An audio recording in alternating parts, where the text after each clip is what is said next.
Hi, enw fi ydi Robin, a dwi wedi astudio gyfrwng chwaraeon ac addysg corfforol yn Prifysgol Bangor. Mi wnes I grafio yn 2016, ac rwan dwi yn darlithydd seicoleg chwaraeon yn Liverpool Hope University. Yn y dechrau, o'n i'n apprehensive iawn I astudio trwy Gymraeg. Iaith cyntaf fi yw Almaeneg, a dwi wedi dysgu Cymraeg.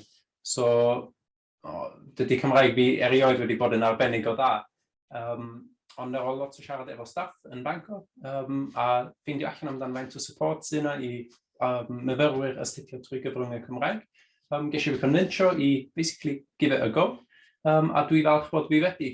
Swn I ddim efo'r swydd sydd gennym fi ag y steps yn y career tuag ato fo, os swn I ddim wedi astudio trwy Cymraeg, dwi'n meddwl.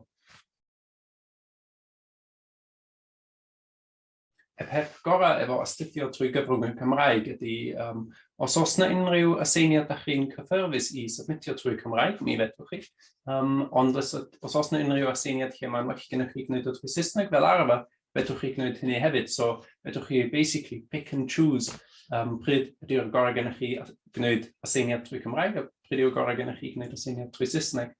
Y peth ffantastig efo hynny I gyd ydy bod trwy astudio trwy Cymraeg a mynd I sessions efo myfyrwyr arall sydd yn siarad Cymraeg, mae'n bosib I chi cadw eich sgiliau chi I siarad Cymraeg a defnyddio ac ysgrifennu a darllen Cymraeg I fyny.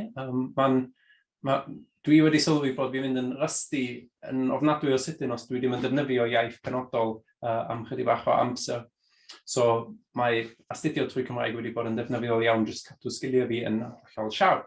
A trwy gwneud hynny, basically ges I mae break yn career fi I gweithio fel maternity cover ar gyfer Welsh medium specific sport psychology post. And so basically, ges I job yn Bangor I bod yn darlithydd seicoleg chwaraeon ar ôl gorffen PhD fi.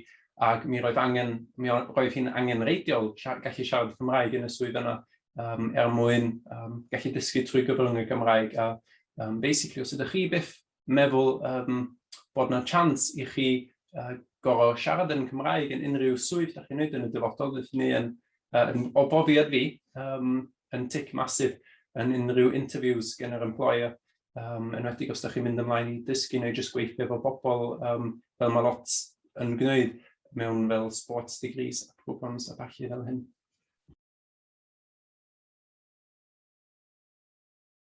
Y peth mwy o bwysig I ddweud amdan astudio trwy Cymraeg ydy just I peidio bod ofn, give it a go.